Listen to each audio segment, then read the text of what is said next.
దేవుని ప్రేమ ఇదిగో ధనులార భావంబు నందిలియరే కేవలము నమ్ముకొని నా పరలోక జీవంబు మనకబ్బును. ఇది యెహోవా ఏర్పాటు చేసిన దినము, దీని యందు మనం ఉత్సహించి సంతోషించెదము. యెహోవా పేరట వచ్చువాడు ఆశీర్వాదమందునుగాక. యెహోవా మందిరములో నుండి మేము దీవించుచున్నాము. ప్రార్థన చేసుకుందాం. పరిశుద్ధ తండ్రి, ప్రేమ స్వరూపిన గొప్ప ప్రభువా, మీ ప్రేమను బట్టి, మీ కృపను బట్టి నీ దీన దాసులమైన మీ పాదసన్ని సమీపిస్తూ ఉన్నాం ప్రభువా. గత వారమంతా మీ కృపలో మమ్మల్ని భద్రపరిచి కాపాడి క్షేమమిచ్చి ఈ పరిశుద్ధ దినమందు ఈ రీతిగా నీ మందిరంలోనికి మరొక్కసారి మమ్మల్ని నడిపించినందుకు మీకు వందనాలు స్తోత్రాలు చెల్లించుకుంటూ ఉన్నాం. చేరి వచ్చిన ప్రతి ఒక్కరిని బట్టి కూడా మీకు వందనాలు చెల్లించుకుంటున్నాం. ఇంకను మీ ఏర్పాట్లో ఎవరెవరు రావాల్సి ఉన్నారో వారందరి కొరకే ప్రార్థన చేస్తూ ఉన్నాం. ప్రభువా, ఆటంకాన్ని తొలగించండి, మార్గం సరళము చేయండి, సకాలానికి మందిరం చేరుకోవడానికి సహాయం చేయండి. మీ మందిరంలో చేరుకున్న మాలో ప్రతి ఒక్కరిని కూడా మీ స్వాధీనంలో ఉంచుకొని నా ప్రభువా ఆరంభం నుంచి ఆఖరి వరకు క్రమంగా నడిపించండి. సమయోచితమైన సహాయం అందించి మీ మహిమార్థం మా మేలు నిమిత్తం నడిపించండి. ఆరంభం నుంచి ఆఖరి ప్రతి విషయంలో మీరు మాత్రమే మహిమ, ఘనత, ప్రభావాలు పొందుకోమని యేసు నామమున వేడుకుంటున్నాము తండ్రి, ఆమేన్. శుద్ధాదివారపు ఆరాధనలో ఉత్తర ప్రతిభాగంగా కీర్తన గ్రంథంలో నుంచి కోరక్ కుమార్ రాసినటువంటి కీర్తనను రమేష్ గారు ఉత్తర ప్రతిభాగంగా చదువుతారు. నేటి పరిశుద్ధ దినమునకు ఏర్పాటు చేయబడిన ఉత్తర ప్రత్యుత్తర వాక్యము దావీదు కీర్తనలు 24వ అధ్యాయము చివరి వచనము అందరము చదువుకుందాం. సైన్యములకు అధిపతి యెహోవా, నీ నివాసములు ఎంత రమ్యములు. యెహోవా మందిరావరణములను చూడవలనని నా ప్రాణం ఎంతో ఆశపడుచున్నది, అది సొమ్మసిల్లుచున్నది. జీవము గల దేవుని దర్శించుటకు నా హృదయమును నా శరీరమును ఆనందముతో కేకలు వేయుచున్నవి. సైన్యములకు అధిపతి యెహోవా, నా రాజా, నా దేవ, నీ బలిపీఠమునొద్దనే పిచ్చుకలకు నివాసము దొరికెను, పిల్లలు పెట్టుటకు వానకోవెలకు గూటి స్థలము దొరికెను. నీ మందిరమునందు నివసించువారు ధన్యులు, వారు నిత్యము నిన్ను స్తుతించుదురు. నీ వలన బలమునందు మనుష్యులు ధన్యులు, యాత్ర చేయు మార్గములు వారికి అతి ప్రియములు. వారు బాకాల్లోయలో బడి వెళ్ళుచు దాన్ని జలమయముగా చేయుదురు, తొలకరి వాన దాని దీవెనలతో కప్పును. వారు నానాటికి బలాభివృద్ధి నొందుచు ప్రయాణము చేయుదురు, వారిలో ప్రతివాడును సీయోనులో దేవుని సన్నిధిని కనపడును. యెహోవా సైన్యములకు అధిపతి వగు దేవా, నా ప్రార్థన ఆలకింపుము. యాకోబు దేవా, చెవియొగ్గుము. దేవా, మా కేడమ దృష్టించుము, నీవు అభిషేకించిన వారి ముఖమును లక్షింపుము. నీ ఆవరణములో ఒక దినము గడుపుట 1000 దినముల కంటే శ్రేష్టము. భక్తిహీనుల గుడారములలో నివసించుట కంటే నా దేవుని మందిర ద్వారం వద్ద ఉండుట నాకు ఇష్టము. దేవుడైన యెహోవా సూర్యుడును కేడమునై ఉన్నాడు. యెహోవా కృపయు ఘనతయు అనుగ్రహించును, యథార్థముగా ప్రవర్తించు వారికి ఆయన ఏ మేలును చేయకమానడు. సైన్యములకు అధిపతి వగు యెహోవా, నీ యందు నమ్మిక ఇచ్చువారు ధన్యులు. ఆమేన్. పాటలు విందాం. ఇప్పుడు మొదట స్టాలిన్, తర్వాత సినయ్య, చివరిగా వాణ్యమ వచ్చి ప్రత్యేకమైన పాటలు పాడి వినిపిస్తారు.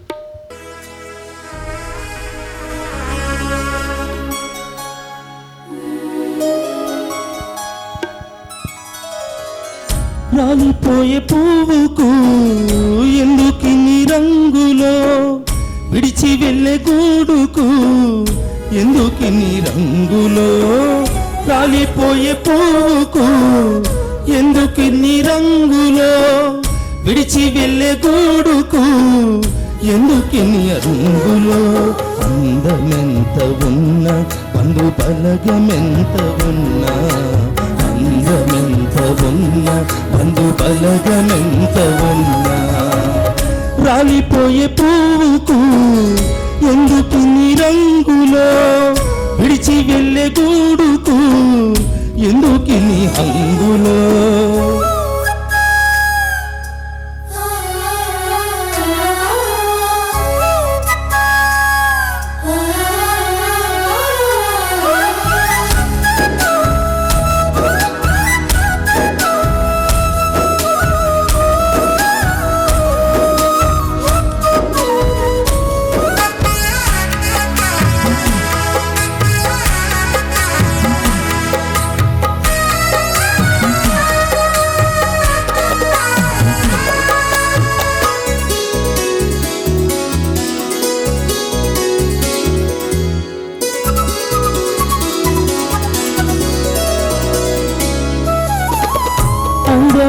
జీవితం రంగుల గాలిపటం అందరి కనుల ముందు అందంగా ఆడును.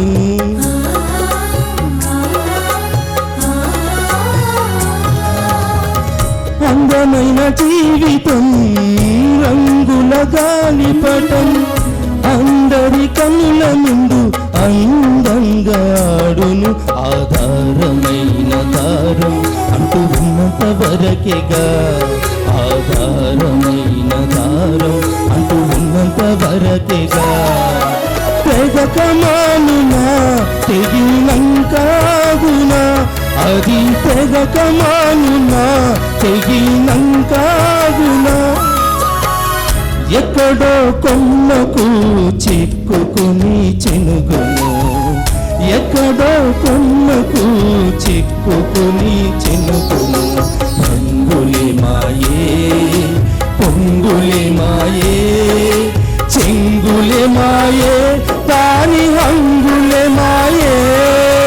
రంగులే మాయే పొంగులే మాయే, చెంగులే మాయే దాని హంగులే మాయే.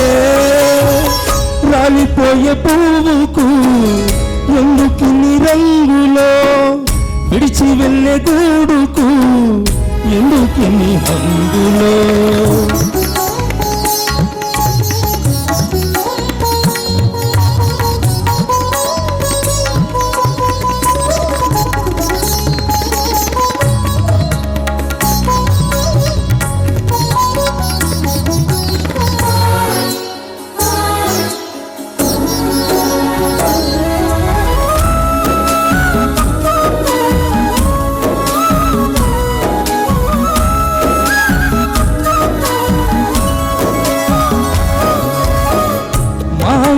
బ్రతుకులో మనుషుల జీవితం కాదుర శాశ్వతం, ఉన్నదంతా శాశ్వతం.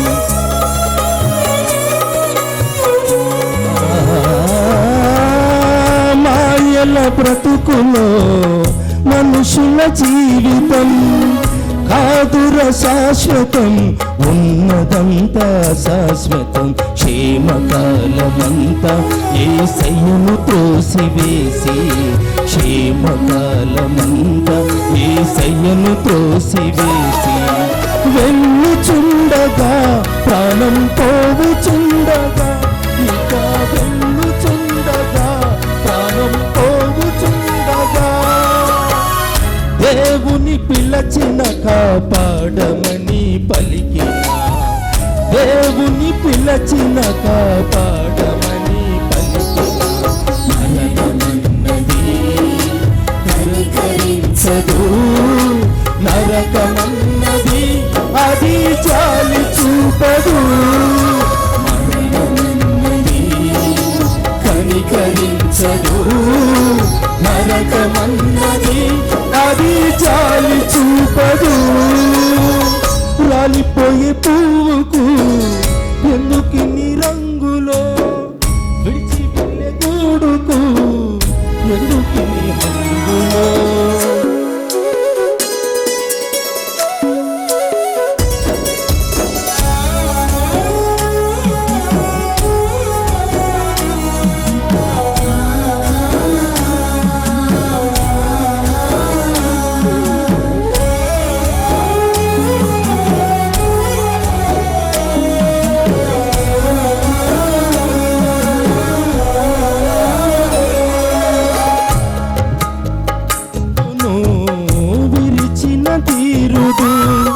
మరణము గెలిచిన సజీవుడై లేచిన,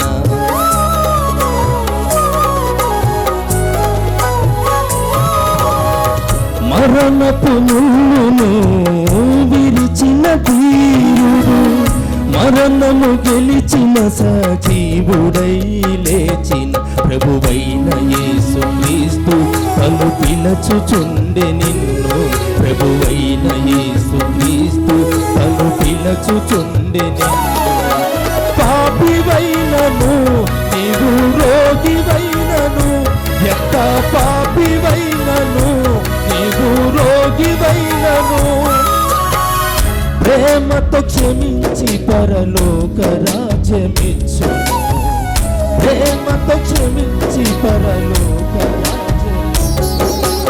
యేసే మార్గము, యేసే జీవము, యేసే సత్యము, యేసే నిత్య జీవము. యేసే మార్గము, యేసే జీవము, యేసే సత్యము, యేసే నిత్య జీవము.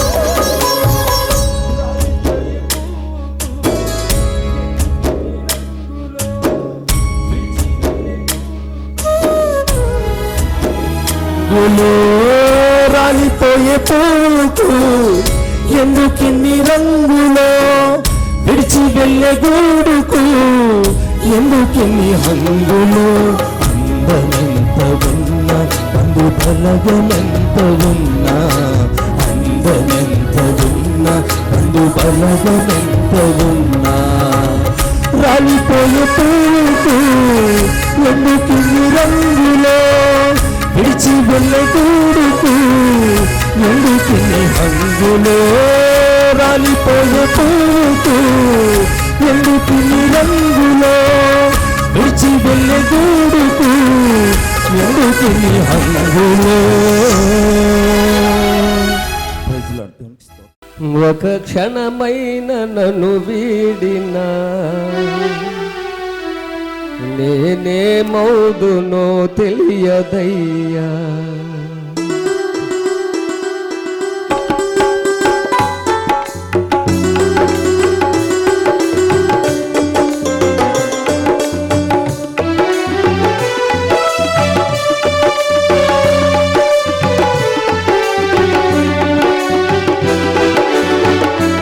ఒక క్షణమైన నన్ను వీడినా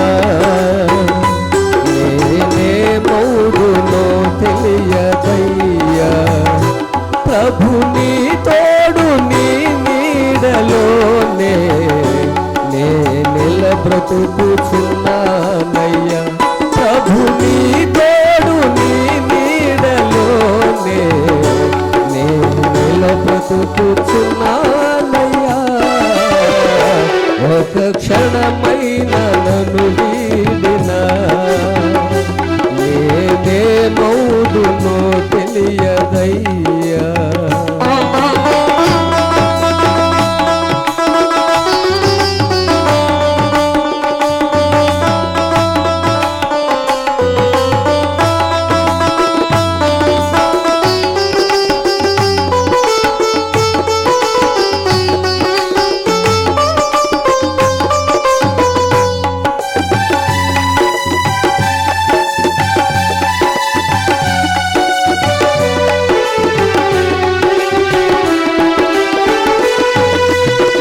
క్షణము వరకు కాపాడినా నీ ప్రేమ నీ జాలి నీ కరుణతో.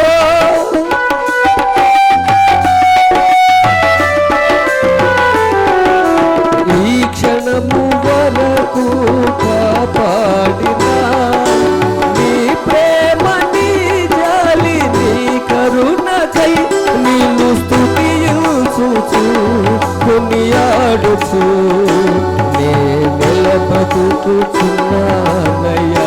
నిన్ను స్తుతించుచు కొనియాడుచు నే నిలబతుకుచున్నానయ్యా.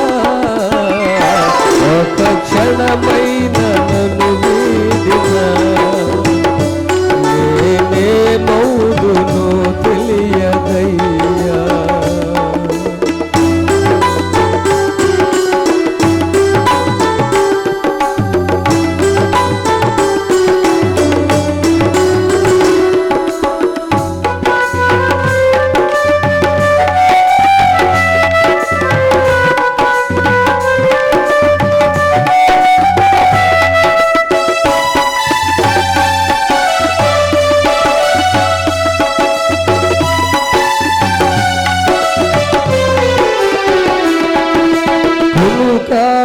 ఎన్నడు నిదురించక నీ కను పాప వలక చెడివాడవు.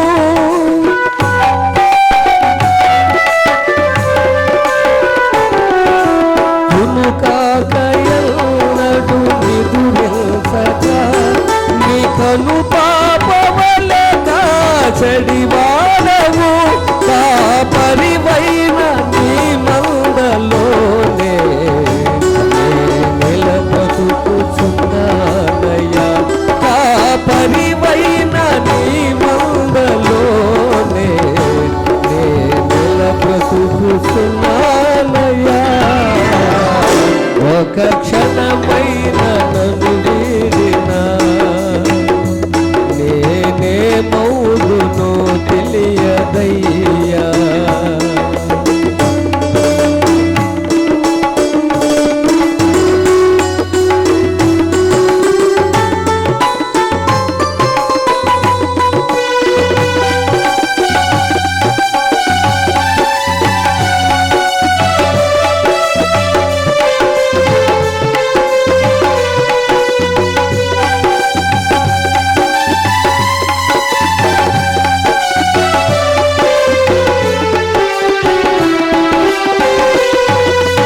అపవాది శోధనలు నన్ను చుట్టిన ఇహలోక శ్రమలల్ని ఎదురుచ్చిన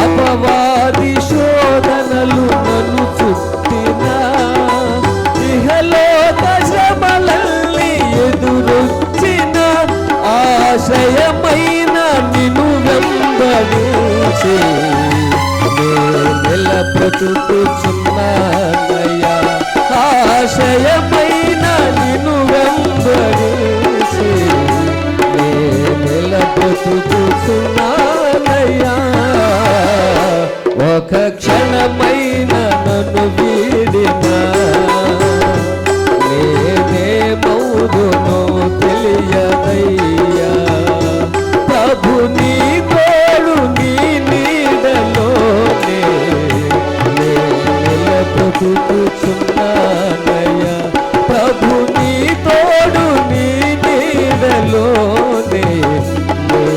నిలబతుకుచున్నానయ్యా ఒక క్షణమైన నన్ను వీడినా నేనే మౌదునో తెలియదయ్యా ప్రైజ్ లార్డ్ నాతో నీవు మాట్లాడినచో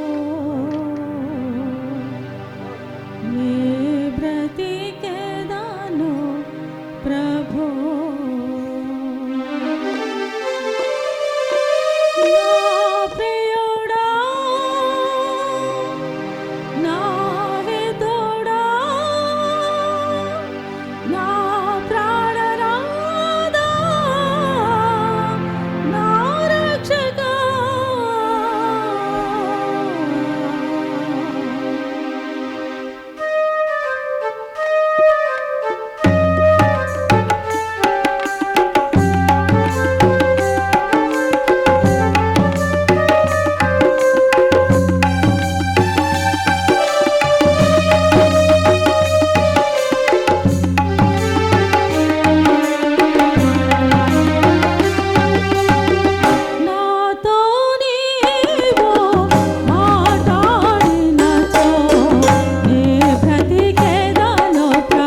మన ధ్యాన నిమిత్తం ఏర్పాటు చేయబడినటువంటి లేఖన భాగములను మంజుల రమేష్ గారు చదువుతుండగా దయచేసి సంఘం నిలుచుండాలని మనవి చేస్తున్నాను.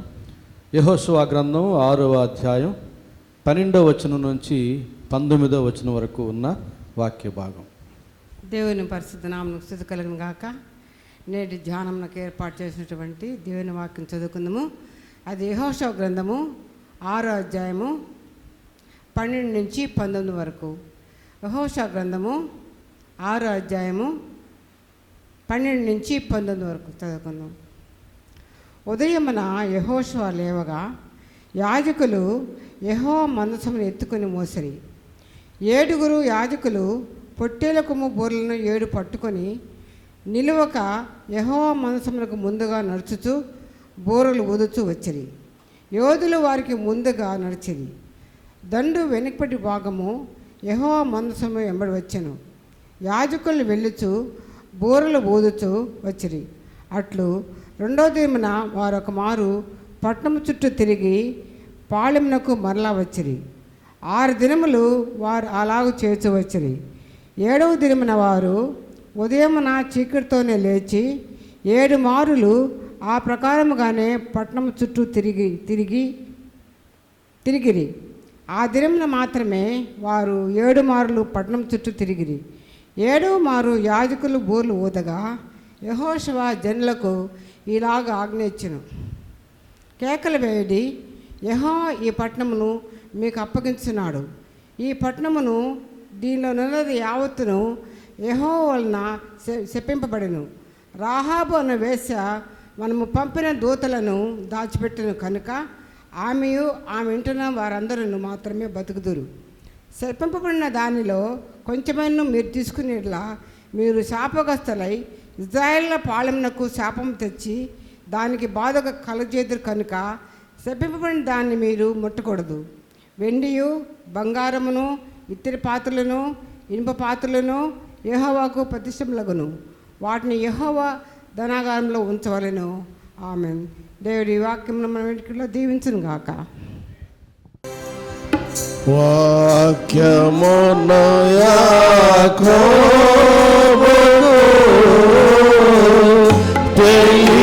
తెలియజేసిన వాడని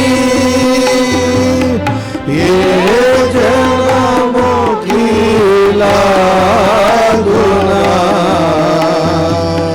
చేసి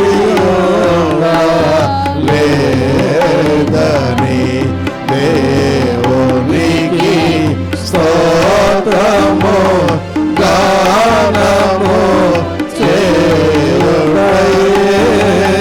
మంచిది మనమందర స్తుతి గానము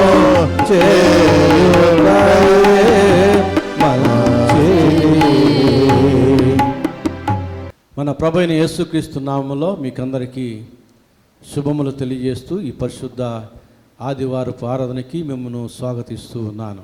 మన ధ్యాన నిమిత్తం చదువుబడినటువంటి వాక్య భాగం యెహోషువ గ్రంథం 6వ అధ్యాయం 12వ వచనం నుంచి 19వ వచనం వరకు ఉన్న వాక్య భాగం. ఈ వాక్య భాగంలో నుంచి మనం ధ్యానం చేయబోయే అంశం ఏమిటంటే శపించబడిన వారిలో రక్షించబడిన వారు ఎవరు అనే అంశాన్ని మనం ధ్యానం చేయబోతున్నాం. యెహోషువ గ్రంథం 6వ అధ్యాయం 12వ వచనం నుంచి 19వ వచనం వరకు ఉన్న వాక్య భాగాన్ని అనుసరించి మనం ధ్యానం చేయబోయే అంశం ఏమిటంటే శపించబడిన వారిలో రక్షించబడిన వారు ఎవరు. ఇది ఆశ్చర్యకరమైన విషయం.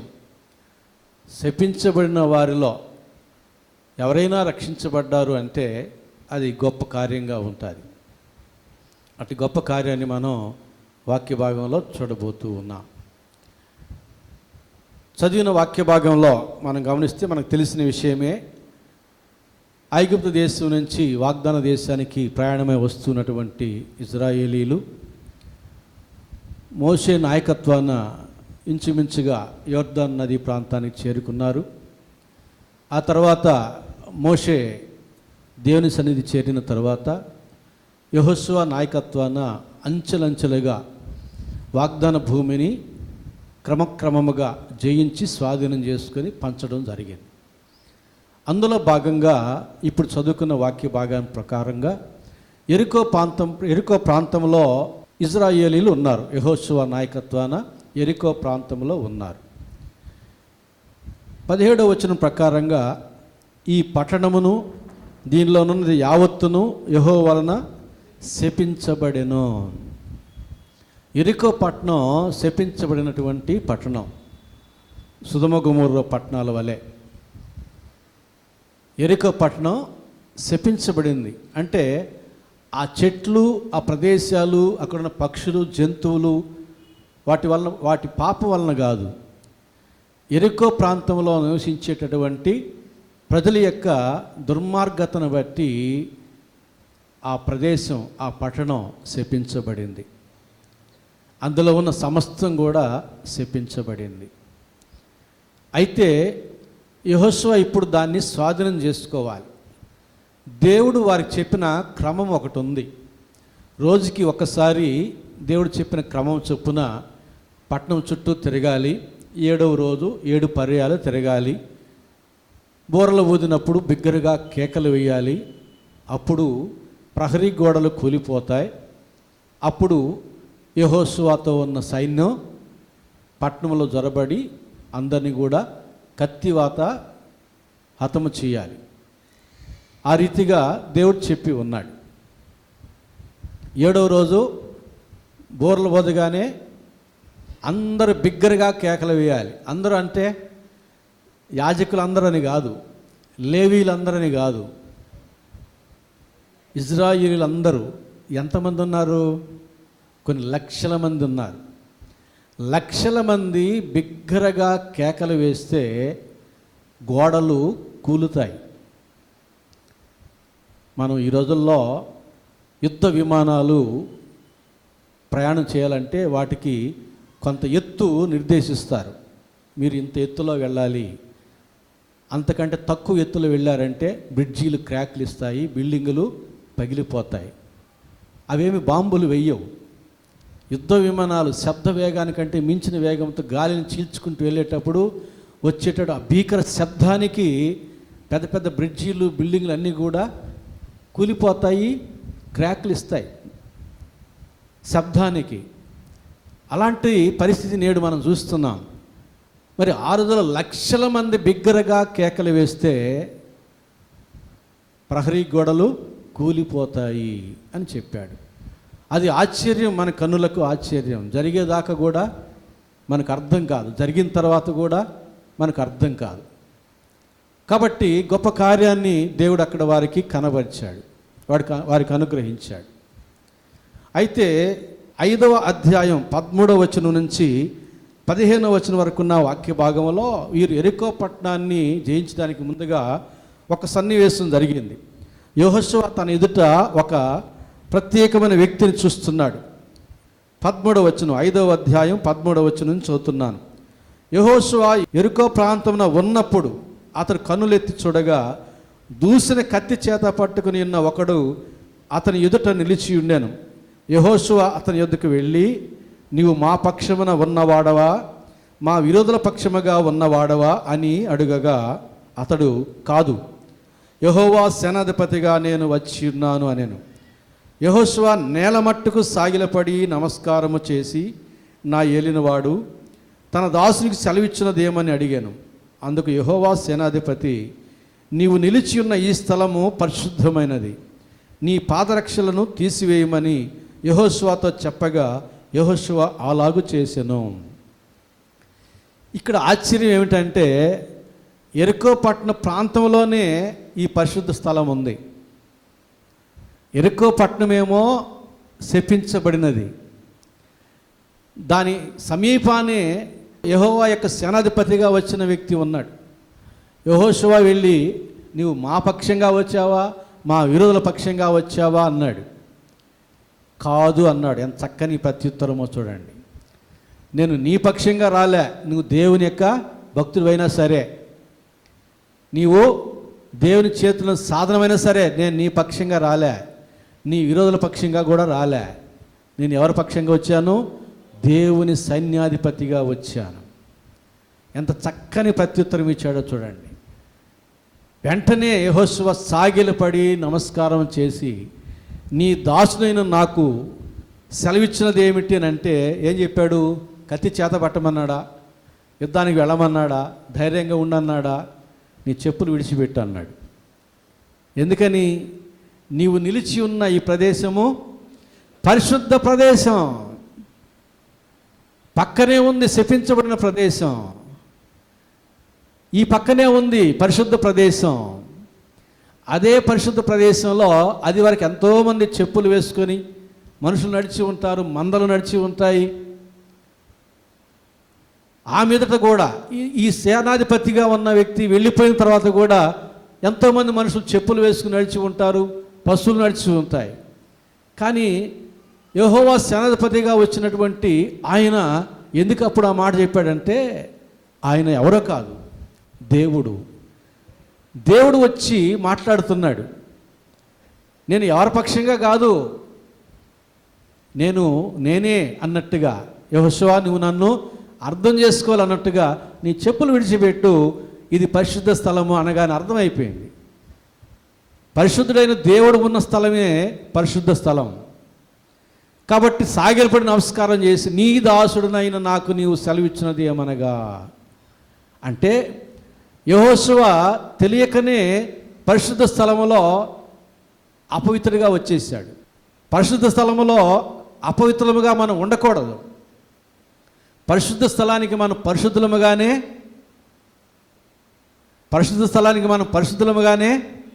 రావాలి. అప్పుడు పరిశుద్ధ స్థలాన్ని మనం గౌరవించిన వారం అవుతాం, పరిశుద్ధ స్థలాన్ని పరిశుద్ధంగా కాపాడిన వారం అవుతాం. మనకు యెహోషువ ఇక్కడ తెలియకనే వచ్చేసాడు. అపోస్తలుల కార్యం గ్రంథం చూడండి, 21వ అధ్యాయం 28వ వచనంలో కూడా, నూతన నిబంధన కాలంలో కూడా పౌలు భక్తుడు గ్రీసు దేశస్తుని తీసుకుని వెళితే దేవాలయానికి అక్కడున్న వారు ఏమంటున్నారో చూడండి. అపోస్తలుల కార్యం గ్రంథం 21వ అధ్యాయం 28వ వచనం, ఇశ్రాయేలీయులారా సహాయము చేయరండి, ప్రజలకును ధర్మశాస్త్రమునకును ఈ స్థలమునకును విరోధముగా అందరికీ అంతటను బోధించున్నవాడు వీడే. మరియు వీడు గ్రీసు దేశస్థులను దేవాలయంలోనికి తీసుకుని వచ్చి ఈ పరిశుద్ధ స్థలమును అపవిత్రపరుచుచున్నాడని కేకలు వేసిరి. అన్యులు, అపవిత్రులైన వారు ఈ పరిశుద్ధ స్థలానికి వచ్చి ఈ పరిశుద్ధ స్థలమును అపత్రము చేయొచ్చు ఉన్నారు. కాబట్టి ఇశ్రాయేలులారా నాకు సహాయం చేయరండి, వీళ్ళని తరిమికొట్టేసేయాలి. పరిశుద్ధ స్థలములోనికి మనం అందరం ఆహ్వానించబడ్డాం దేవుని చేత. అయితే ఎలాంటి వారముగా రావాలి? మన శరీరం శుభ్రంగా ఉండి మంచి బట్టలు వేసుకోవడం మాత్రమే కాదు, మన యొక్క అంతరంగం, మన జీవితం పరిశుద్ధ స్థలానికి తగినదిగా ఉండాలి. అప్పుడు దేవుడు సంతోషిస్తాడు, అట్టి వారిని దేవుడు దీవిస్తాడు. ఇర్మియా గ్రంథం మనకు తెలుసు. ఇర్మియా గ్రంథం 7వ అధ్యాయం 9వ వచనం నుంచి 11వ వచనం వరకు ఉన్న వాక్య భాగం ఇది వరకు పలుమార్లు మనం చదువుకుని ఉన్నాం. ఇర్మియా గ్రంథం 7వ అధ్యాయం 9వ వచనం నుంచి 11వ వచనం వరకు ఉన్న వాక్య భాగం ఇదేమి, మీరు జార చోర క్రియలను, నరహత్యను చేయుచు, అబద్ధ సాక్ష్యం పలుకుచు, బయలులకు ధూపము వేయచు, మీరు ఎరుగని దేవతను అనుసరించుచున్నారే. అయినను నా నామం పెట్టబడిన ఈ మందిరంలోనికి వచ్చి నా సన్నిధిని నిలుచుచు విడుదల నొంది ఉన్నామని మీరు చెప్పుదురు. ఈ హేయ క్రియలన్నీ జరిగించుటకైనా మీరు విడుదల నొందితిరి. నాదని చాటబడిన ఈ మందిరము మీ దృష్టికి దొంగల గుహ అయినదా? దేవుని మందిరానికి వచ్చిన వారితో ఈ ప్రశ్న వేస్తున్నాడు దేవుడు. మీరు జార చోర నరహత్యలు చేయుచు, అబద్ధ సాక్ష్యాలు పలుకుచు, దేవతలను అనుసరించుచు, బయలులకు ధూపము వేయచు, నాదని చాటబడిన ఈ మందిరంలోనికి వచ్చి విడుదల నొంది ఉన్నామని చెప్పుకుంటున్నారు, రక్షించబడి ఉన్నామని చెప్పుకుంటున్నారు. అంటే మీ దృష్టికి నా మందిరం దొంగల గుహ అనుకుంటున్నారా మీరు? దేవుని యొక్క మందిరం మీ దృష్టికి దొంగల గుహగా ఉన్నదా? అని దేవుడు ప్రశ్నిస్తున్నాడు. ఈ ప్రశ్న నేడు మనతో కూడా, ప్రతి ఒక్కరితో కూడా ఆయన వేస్తూ ఉన్నాడు. ఎలాంటి వారమై దేవుని యొక్క మందిరానికి వచ్చాం?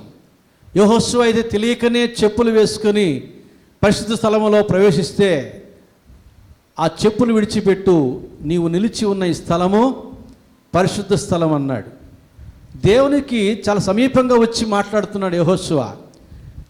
కనుక దేవుడు ఆ మాట చెప్పాడు, నీవు పరిశుద్ధంగా పవిత్రంగా ఈ పరిశుద్ధ స్థలంలో నిలవాలి అన్నట్టుగా. అదే రీతిగా నేడు అదే దేవుడు మాట్లాడుతున్నాడు, మీ దృష్టికి నా మందిరము దొంగల గుహ అయినదా? మనం అందరం చెప్పుకుంటాం దేవుని యొక్క మందిరం పరిశుద్ధమైనది, ఆయన తన మందిరంలో ఉన్నాడు, ఆయన సన్నిధిని మనం అనుభవించాలి, ఆయన మందిరానికి వెళుదాం రండి అని మనం చెప్పుకుంటూ సంతోషంగా వస్తాం. మంచిదే. యెహోషువలాగా మనం కూడా తెలియకనే అయోగ్యులముగా దేవుని యొక్క మందిరానికి వస్తున్నామేమో, దేవుని యొక్క మందిరాన్ని దొంగల గుహ అని అనుకుంటున్నామేమో. మనం అపవిత్రులముగా ఉంటే మనం నివసించే గృహానికి కూడా ఆ అపవిత్రత అంటుకుంటుంది. మనం ఏ గృహాలకు వెళతామో ఆ గృహాలకు కూడా మన అపవిత్రత అంటుకుంటుంది. చివరికి దేవుని మందిరానికి వచ్చినా కూడా దేవుని మందిరంలో ఆ అపవిత్రత అంటుకుంటుంది. మనం మురికి బట్టలు వేసుకున్నాం, చాలా మురికి బట్టలు మన ఇంట్లో ఉన్నాం, ఇంటిలో మన మురికి బట్టలను బట్టి మురికి అంటుకుంటుంది. అదే మురికి బట్టలతో ఏ ఇంటికి వెళితే ఆ ఇంటిలో మురికి బట్టలు, చర్చికి వచ్చినా కూడా చర్చిలో మురికి బట్టల మురికి అంటుకుంటుంది. అలాగే అపవిత్రత మన కంటికి కనబడకపోవచ్చు, కానీ దేవునికి అన్నీ స్పష్టంగా కనబడుతూ ఉన్నాయి. సొదొమ గొమొర్రా ప్రజలు దుర్మార్గులు, వారిని బట్టి ఆ ప్రదేశం, ఆ పట్టణం శపించబడింది. వారున్న ప్రదేశం అంతా చెట్లు కానివ్వండి, జంతువులు కానివ్వండి, పశుపక్షాదులు కానివ్వండి, మందలు అన్నీ దేవుని యొక్క ఉగ్రతలో నశించిపోయాయి. చివరికి యెరూషలేము పట్టణం కూడా, యెరూషలేము పట్టణంలో ఉన్న ఇజ్రాయేలు దుర్మార్గులుగా ఉన్నప్పుడు వారిని బట్టి, వారి దుర్మార్గతను బట్టి ఆ పరిశుద్ధ పట్టణాన్ని దేవుడు విడనాడినాడు, శత్రులకు అప్పగించినాడు, నాశనానికి అప్పచెప్పాడు. కాబట్టి దేవునికి మొహమాటం ఏమీ లేదు, ఆయన పరిశుద్ధుడు. ఆయన ప్రజలు కూడా పరిశుద్ధులై ఉండాలనుకుంటున్నాడు. మీ తండ్రివి పరిశుద్ధుడు కనుక మీరు కూడా పరిశుద్ధులై ఉండుడి. మన జీవితాలు పరిశుద్ధమైనవిగా ఉండాలి. అప్పుడు మన ఇంటికి ఆశీర్వాదం, మనం ఏ ఇంటికి వెళితే ఆ ఇంటికి ఆశీర్వాదం, దేవుని ఇంటికి వస్తే దేవుని ఇంట్లో మనకు ఆశీర్వాదం.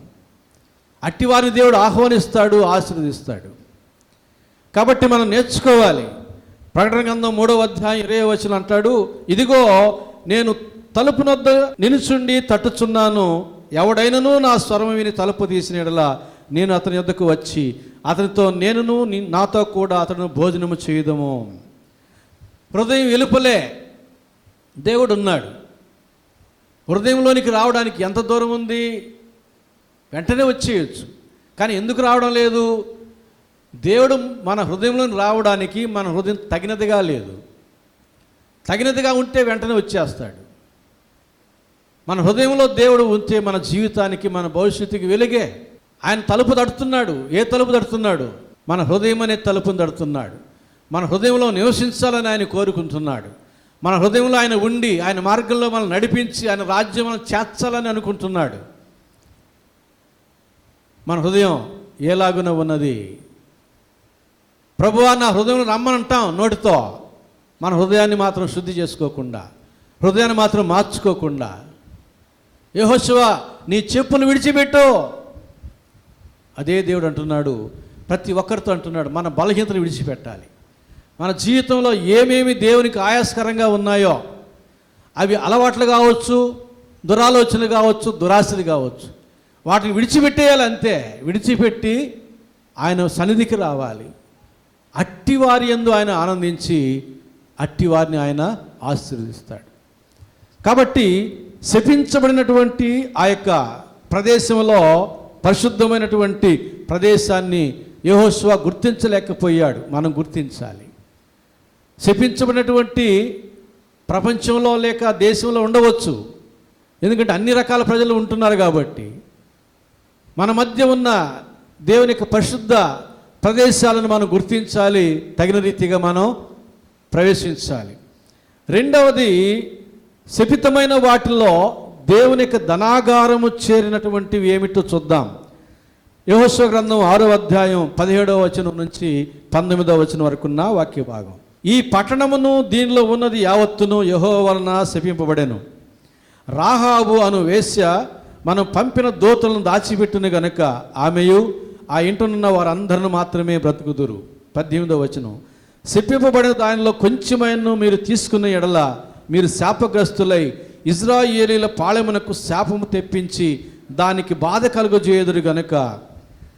ఎవరైనా ఇజ్రాయెల్లో పాపం చేస్తే పాళెం మొత్తానికి అది చుట్టుకుంటుంది అనే అర్థం అక్కడ కనబడుతుందా? ఇజ్రాయేలీలారా, ఇజ్రాయేల్ జనాంగమా, మీలో ఎవరైనా శపించబడిన దానిలో ఆశించి తీసుకుంటే అట్టి పాపమును బట్టి మీ పాపం ఈ పాళెమంతా చుట్టుకుంటుంది, బాధ కలుగజేస్తుంది. అంటే మనలో ఏ ఒక్కరు చేసే పాపమైనా అది మన ఇంటికి, మన సమాజానికి చుట్టుకుంటుంది, మన ప్రజలకి చుట్టుకుంటుంది అనే సత్యాన్ని మనం అర్థం చేసుకోవాలి. కలుగుజేయను కనుక శపించబడిన దాన్ని మీరు పుట్టకూడదు. 18వ వచనం. వెండియు బంగారును ఇత్తడి పాత్రలను ఇనుప పాత్రలను యెహోవాకు ప్రతిష్టములగును, వాటిని యెహోవా ధనాగారములో ఉంచవలెను. శపించబడిన వాటిలో దేవుని ధనాగారం చేరుకున్నటువంటివి ఎంత గొప్పవండి, ఎంత గొప్ప భాగ్యం అది. దేవుని యొక్క ధనాగారంలో సకల ఐశ్వర్యాలు ఉన్నాయి, కొదువేమీ లేదు. కానీ ఇక్కడ చూడండి, శపించబడిన వాటిలో ప్రత్యేకమైనవిగా ఉన్నాయి. అవి దేవుని ధనాగారము చేరడానికి యోగ్యమైనవిగా ఉంటూ ఉన్నాయి. వాటిని వెలను బట్టి కాదు, వాటి యొక్క ఔన్నత్యాన్ని బట్టి కాదు, శపించబడిన వాటిలోనే దేవుని ధనాగారంలో చేరుటకు యోగ్యమైనవిగా అవి ఉంటూ ఉన్నాయి. అందుకని చేర్చుకుంటూ ఉన్నాడు దేవుడు. ఆశ్చర్యం ఏమిటంటే, సమూయేలు మొదటి గ్రంథం 15వ అధ్యాయం 21 నుంచి 22వ వచనం వరకు చూస్తే, సౌలు వెళ్ళాడు, యుద్ధం చేశాడు, శపించబడిన వాటిలో బలమైన యుద్ధులను, కొవ్విన యుద్ధులను తీసుకొచ్చాడు దేవునికి బలి ఇవ్వడానికి. దేవుడు సమూయేలు ద్వారా తన బాధను పంచుకొని పంపించాడు. సమూయేలు వచ్చి, సౌలా, నాకు వినబడుతున్న ఈ రంకెలేమిటి అంటే చెప్పాడు విషయం. అప్పుడు అంటాడు, దేవుడు తన మాట వినుట కంటే బళ్ళు కోరుకుంటాడా? నీవు బళ్ళు అర్పించట కంటే యెహోవా మాట వినుట శ్రేష్టం అని చెప్పాడు. అక్కడేమో శపించబడిన వాటిలో వేటిని అంగీకరించడం లేదు, ఇక్కడేమో శపించబడిన వాటిలో వీటిని అంగీకరించి పైగా దేవుడు తన ధనాగారంలో చేర్చుకుంటూ ఉన్నాడు. ఎంత గొప్ప భాగ్యం అండి. అలాగే శపించబడినటువంటి వారి మధ్య, శపించబడినటువంటి పరిస్థితుల మధ్య మనం ఎలాంటి వారముగా ఉండాలంటే, దేవుని ధనాగారములో చేరేటటువంటి విలువైన వారముగా ఉండాలి. అంటే ధనవంతులముగా ఉండాలని కాదు, దేవుని దృష్టికి విలువైన వారముగా ఉండాలి. దేవుని యొక్క దృష్టికి విలువైన వారు ఎవరు? 16వ కీర్తన 3వ వచనం ప్రకారంగా, భూమి మీద భక్తులే శ్రేష్ఠులు, వారు కేవలము నాకు ఇష్టలు. దేవుని యొక్క దృష్టికి విలువైన వారు ఆయన భక్తులే. వారి స్థితిగతులు ఎలాంటివైనా, వారున్న ప్రాంతం ఎలాంటిదైనా, వారు ఎలాంటి ప్రజల మధ్య ఉన్నా ఆయన యందు భయభక్తులు కలిగి జీవిస్తూ ఉంటే అట్టి వారు దేవుని యొక్క దృష్టికి మిగుల విలువైన వారు. నీవు దీనుడవి కావచ్చు, దీనురాలువి కావచ్చు, నీ ఇంట్లో కానీ, నీ బంధువుల్లో కానీ, నీ స్నేహితుల్లో కానీ, నీ ఉన్న ప్రాంతంలో కానీ నిన్ను లెక్క చేయకుండా మాట్లాడుతూ ఉండవచ్చు, నిన్ను హీనపరిచి మాట్లాడుతూ ఉండవచ్చు, నీకు విలువ లేని రీతిలో నీతో వ్యవహరిస్తూ ఉండవచ్చు, నీవు కృంగిపోయి ఉండవచ్చు, కలవరపడుతూ ఉండవచ్చు, ప్రతిరోజు దుఃఖపడుతూ ఉండవచ్చు. కానీ నీవు దేవుని యందు భయభక్తులు కలిగి ఉంటే నీ దేవుని దృష్టికి నిన్ను హీనపరిచే వారి కంటే నీవే విలువైన దానవు, నీవే విలువైన వాడవు. ఎందుకంటే దేవుని దృష్టికి నీవు విలువైన వాడవు, విలువైన దానవు. మనుషుల దృష్టిలో కాదు. ఇంకంతకంటే ఏం కావాలి గొప్పతనం మనకు? మనుషులు మనల్ని విలువైన వారు గుర్తించకపోవచ్చు, మన భక్తి వారికి తెలియదు. భక్తిని బట్టి వారు గుర్తించరు. మన ఐశ్వర్యాన్ని బట్టి విలువిస్తారు, మన వేషధారణ బట్టి, మన ఆభరణాలను బట్టి విలువిస్తారు. దేవుడు మన భక్తిని బట్టి ఆయన విలువిస్తాడు. కనుక శపించబడినటువంటి ఎరుకో ప్రాంతంలోని వాటిలో దేవుని యొక్క ధనాగారంలో చేర్చడానికి యోగ్యమైనవి వెండి, బంగారు, ఇత్తడి, ఇనుము. వాటి యొక్క వెలను బట్టి మాత్రం కాదు కానీ, ఎందుకంటే అంతకు మించిన వెల కలిగినవి చాలా ప్రాంతాల్లో ఉన్నాయి. అవి దేవుని యొక్క దృష్టిలో అవి పవిత్రంగా ఉన్నాయి, అంతే. అపవిత్రం అంటుకోలే. దేవుడు కాపాడుకుంటూ వచ్చాడేమో, వాటిని భద్రపరుచుకుంటూ వచ్చాడేమో. ఆ రీతిగా అనేక జనాంగముల మధ్య మనం ఉంటూ ఉన్నాం, అనేక రకాల ప్రజల మధ్య మనం ఉంటూ ఉన్నాం, అనేక రకాల పరిస్థితుల మధ్య మనం ఉంటూ ఉన్నాం. లోకమంతా ఎటైనా పోని, ప్రజలంతా ఎటైనా పోని, నువ్వు నా ఇంటి వారును యెహోవానే సేవించుదాము. మీరందరూ ఎటుపోయినా సరే నేను దేవుని యందు భయభక్తులు కలిగి జీవిస్తాను. అట్టి తీర్మానంలో ప్రతి ఒక్కరూ ఉండాలి. దేవుని యందు భయభక్తులు కలిగి జీవించినట్లయితే దేవుని దృష్టికి మనం విలువైన వారముగా ఉంటాము. ఆయన ధనాగారములు అంటే ఆయన స్వకీయ సంపాద్యముగా మనల్ని పరిగణిస్తాడు. ఆయన స్వకీయ సంపాద్యముగా ఆయన రక్తమిచ్చి మనల్ని కొనుక్కొని తన సొత్తుగా చేసుకున్న వారితో సమానముగా ఎంచుతాడు. ఇంకా అంతకు మించిన వారు ఎవరు ఉండరు భూలోకంలో. తన రక్తమే ఇచ్చి కొనుక్కోవడం అంటే అంతకు మించిన వారు ఎవరు ఉంటారు? తన చేత్తో సృష్టించిన వారికంటే తన రక్తం ఇచ్చి కొనుక్కున్న వారు ఇంకా గొప్పవారు దేవుని యొక్క దృష్టికి. కనుక ఆయన స్వకీయ సంపాద్యముగా మనం చేయబడతాం. ఎప్పుడు? దేన్ని బట్టి? ఆయన దృష్టికి నిజమైన భక్తిని బట్టి. మొదటి పాయింట్ని బట్టి మనం పరిశుద్ధముగా ఉండాలి. మన ఇల్లు దేవుని ఇల్లు దీవించబడాలంతే. రెండవ పాయింట్ ప్రకారంగా మనం భక్తులముగా ఉండాలి. దేవుని యొక్క దృష్టికి విలువైన వారముగా, దేవుని యొక్క ధనాగారంలో మనం చేర్చబడే వారముగా ఉండాలంటే. మూడవ విషయం ఏమిటంటే 6వ అధ్యాయం 17వ వచనం చదువుతున్నాను మరలా. ఈ పట్టణమును దీనిలోనుంది యావత్తును యెహోవా వలన శపింపబడెను. రాహాబు అను వేశ్య మనం పంపిన దూతలను దాచిపెట్టిన గనుక ఆమెయు ఆ ఇంటనున్న వారందరూ మాత్రమే బ్రతుకుదురు. శపించబడిన వారిలో రక్షించబడిన వారు ఎవరయ్యా అంటే రాహాబు అను వేశ్య, ఆమె యొక్క ఇంటివారు. దేనిని బట్టి? రాహాబు చేసిన మేలును బట్టి ఆమె యొక్క ఇంటి వారందరూ కూడా రక్షించబడుతున్నారు. రాహాబు చేసిన పాపం ఆమె ఇంటి వారందరికీ, ఆమె యొక్క ప్రజలందరికీ చుట్టుకుంటుంది.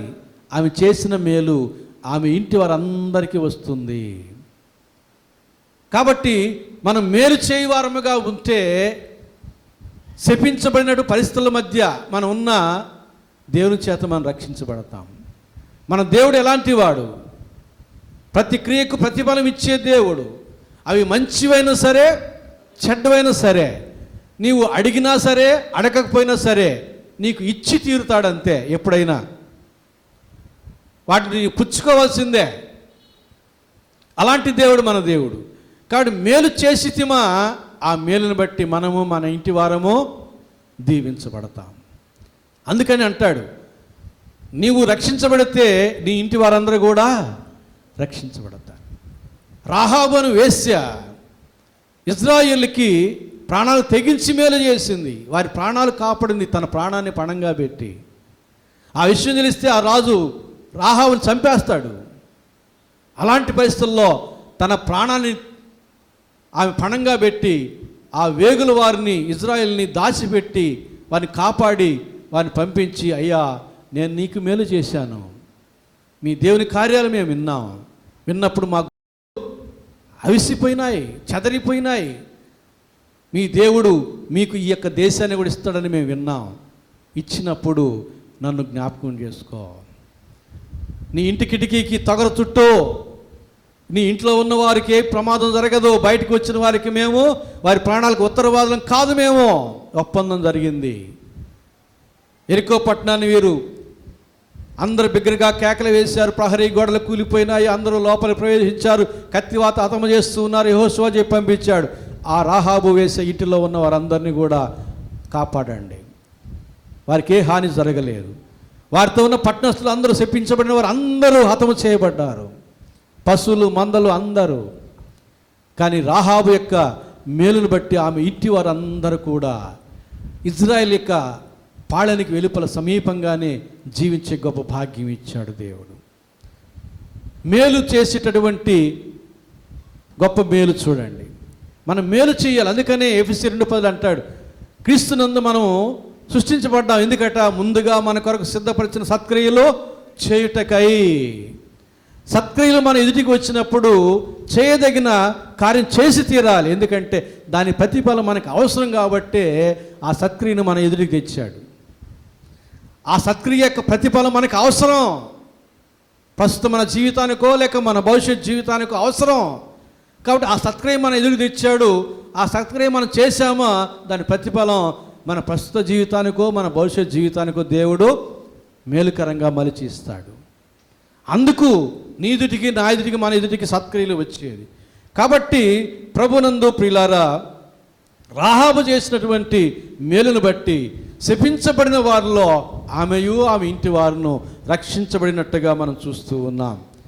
అలాగే 21వ వచనం 23వ వచనం వరకున్న వాక్య భాగంలో కూడా వారు పురుషులనేమి స్త్రీలనేమి చిన్న పెద్దలందరినీ ఎద్దులను గొర్రెలను గాడిదలను ఆ పట్టణంలోని సమస్తమును కత్తివాత సంహరించిరి. అయితే యెహోషువ ఆ వేశ్యలు ఇంటికి వెళ్ళి మీరు ఆమెతో ప్రమాణం చేసినట్టు ఆమె కలిగిన వారందరినీ అక్కడి నుండి తోడుకుని రండని దేశము వేగు చూచిన 2 మనుషులతో చెప్పగా, వేగుల వారైన ఆ మనుషులు పోయి రాహాబును ఆమె తండ్రిని ఆమె తల్లిని ఆమె సహోదరులను ఆమె కలిగిన వారందరినీ వెలుపలికి తోడుకుని వచ్చిరి.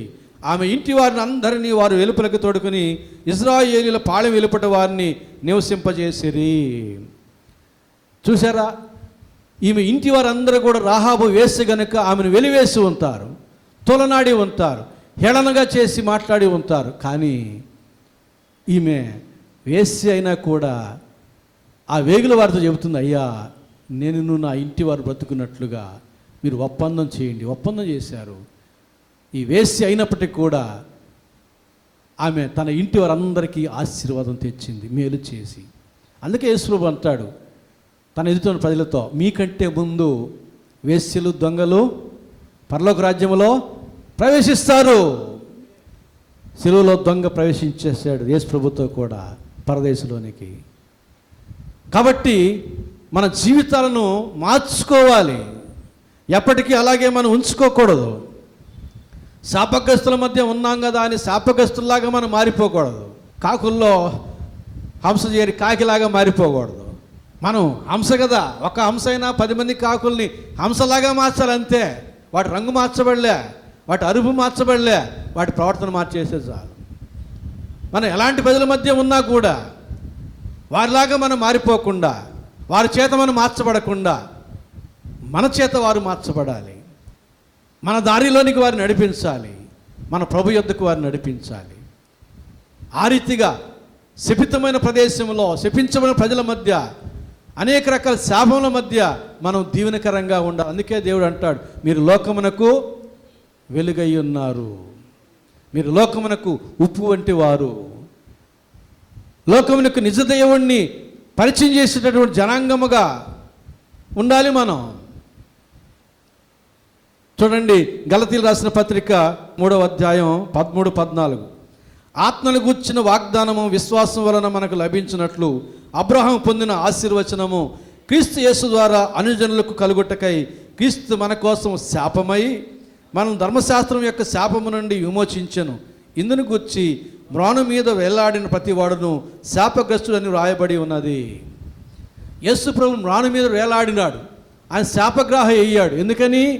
శాపగ్రస్తులను కూడా విమోచించడానికి. సిలువలో తనతో పాటు 2 దొంగలు మ్రాను మీద వేలాడినారు, 2 శాపగ్రస్తులే.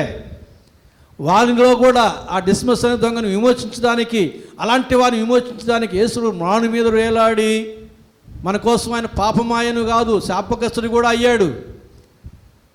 పాపుల్ని రక్షించడానికి, శాపగ్రస్తుని విమోచించడానికి ఆయన మన కోసం పాపముగా చేయబడ్డాడు, శాపగ్రస్తుడిగా చేయబడ్డాడు. కాబట్టి శపించబడినటువంటి ప్రదేశానికి సమీపంగా ఉన్న పరిశుద్ధ ప్రదేశంలో మనం పరిశుద్ధులమై ఉండాలి. శపించబడిన వాటిల్లో దేవునికి ధనాగారం చేరడానికి యోగ్యులముగా మనం పరిశుద్ధులముగా ఉండాలి. శపించబడిన వాళ్ళు రక్షించబడినట్లుగా ఆ రాహాబు లేక సులువు మీద దొంగ వారిలాగా మనం కూడా ఎలాంటి వారమై ఉండాలి? మేలు చేయువారముగా ఉండాలి. కాబట్టి మనకి శాశ్వత జీవితానికి ఒక తీర్మానం చేసుకుందాం. ఎన్నో తీర్మానాలు చేస్తూ ఉంటాం. మనకు మిగిలి ఉన్న శాశ్వత జీవితానికి ఒక తీర్మానం, ఇక నుంచి నా ఇంటికి దేవుని ఇంటికి నేను దీవెనకరంగా ఉండాలి, అందుకు నేను పరిశుద్ధంగా ఉండాలి. తీర్మానం చేసుకుందాం. ఆ తీర్మానం ప్రకారంగా మన జీవితాన్ని మార్చుకుందాం. ఎందుకు మన ఇంటికి, మనల్ని బట్టి మన ఇండ్లు, మన సమాజం, మన ప్రదేశం శపించబడాలి? ఆ సొదొమ గొమొర్రా ప్రజల వలె, ఎందుకు ఆ యెరికో ప్రజల వలె మన ఇంటికి మన పాపం ఎంతగా చుట్టుకుంటూ ఉందో, మన ఇంటిని మనం ప్రేమించువారమైతే, మన కుటుంబాన్ని మనం ప్రేమించువారమైతే మన ఇంటికి మనం దీవెనకరంగా ఉండాలి, మన ఇంటికి మనం ఆశీర్వాదకరంగా ఉండాలి. రాహాబు చూడండి, ఆమె జీవితం అంతా వేరుగా ఉన్న సమయం వచ్చినప్పుడు సత్క్రియ చేసింది. ఆ సత్క్రియ ఇంటి వారందరికీ మేలు చేసింది. అలాగే శపించబడినటువంటి వాటిలో దేవుని యొక్క ధనాగారం చేరినటువంటి ఆ యొక్క విలువైనటువంటి లోహాలు, అలాగే మనం కూడా దేవుని యొక్క దృష్టికి విలువైన వారముగా ఉండాలంటే మనం ఆయన భక్తులముగా ఉండాలి. 16వ కీర్తన 3వ వచనం ప్రకారంగా దేవునికి ఇష్టమైన భక్తులముగా ఉంటే ఆయన దృష్టికి వారే విలువైన వారు. ఆయన స్వకీయ సంపాద్యముగా ఆయన మనల్ని ఎంచుతాడు, తన రాజ్యంలో చేర్చుకుంటాడు, తన మార్గంలో నడిపించుకుంటాడు, తన వారసులుగా ఆయన అంగీకరిస్తాడు. తీర్మానం చేసుకుందాం పరిశుద్ధముగా జీవించడానికి, ఆయన యందు నిజమైన భక్తిని అలవర్చుకుని జీవించడానికి తీర్మానం చేసుకుందాం. మూడవదిగా మేలు చేయుటనందు విసుగక సాగిపోదాం.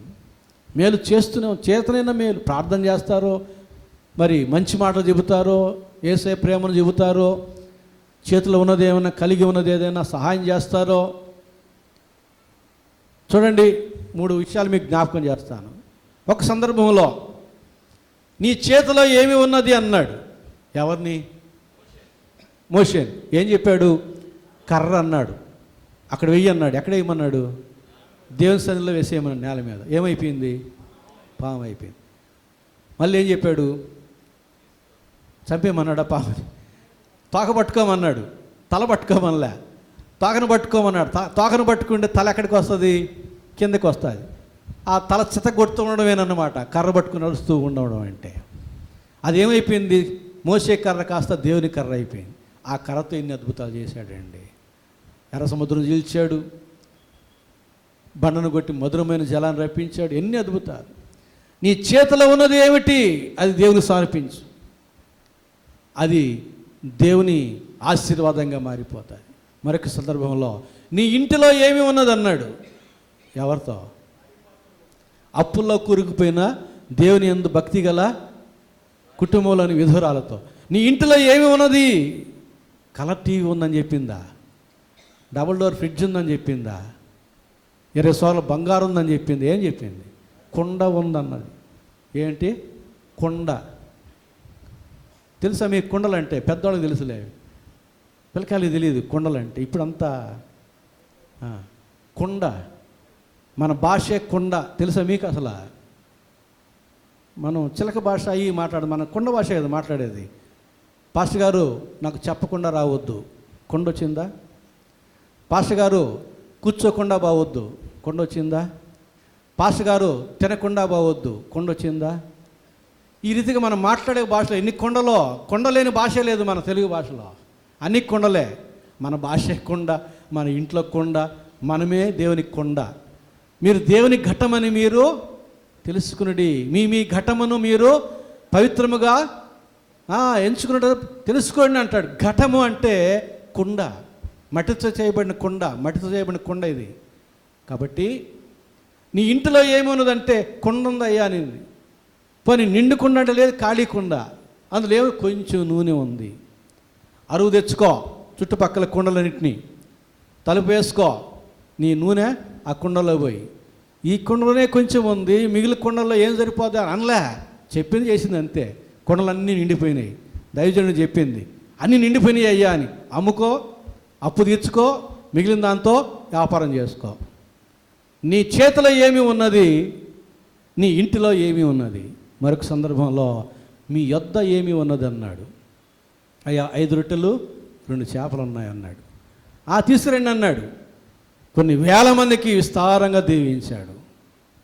నీ చేతిలో ఏమి ఉన్నది, నీ ఇంటిలో ఏమి ఉన్నది, మీ యొద్ద ఏమి ఉన్నది. వ్యక్తిగతంగా నీ చేతిలో ఏమి ఉన్నది, కుటుంబపరంగా నీ ఇంటిలో ఏమి ఉన్నది, సమాజపరంగా మీ యొద్ద ఏమున్నది. వ్యక్తిగతంగా నీవు దేవునికి ఏమి సేవ చేయగలవు, కుటుంబపరంగా నీవు దేవునికి ఏమి సేవ చేయగలవు, సమాజముగా నీవు దేవునికి ఏమి సేవ చేయగలవు. దేవునికి చెప్పుకోవాలి, దేవునికి సమర్పించుకోవాలి. దీవులు పొందాలంటే పరిశుద్ధంగా ఉందాం, భక్తి కలిగి ఉందాం, మేలు చేయొచ్చు కొనసాగుదాం. పరిశుద్ధాత్మ దేవుడు అట్టి ప్రేరేపణ, దీవెన, ఆశీర్వాదం మనకందరికీ దయచేయను గాక. ఆయన ప్రార్థన చేసుకుందాం. ప్రేమ స్వరూపిన మా గొప్ప తండ్రి, పరిశుద్ధ ప్రభువా, మీ ప్రేమను బట్టి, మీ కృపను బట్టి మీ పాదసన్ని సమీపిస్తూ ఉన్నాం తండ్రి. వాక్యం నా తండ్రి మా హృదయంలో భద్రపరచుకోవడానికి సహాయం చేయండి ప్రభువా. మేమందరం మా ఇంటికి మీ ఇంటికి దీవెనకరంగా ఉండేలాగున పరిశుద్ధంగా ఉన్నట్లు సహాయం చేయండి. అలాగే ప్రభువా, మీ దృష్టికి విలువైన భారముగా ఉండడానికి, భక్తి కలిగి జీవించడానికి సహాయం చేయండి. అలాగే ప్రభువా, మీ చేత మేలు పొందుకోవడానికి మా ఎదుటికి వచ్చి ప్రతి మేలును నా తండ్రి చేయొచ్చు కొనసాగడానికి సహాయం చేయమని యేసు నామమున వేడుకుంటున్నాము తండ్రి. ఆమెన్.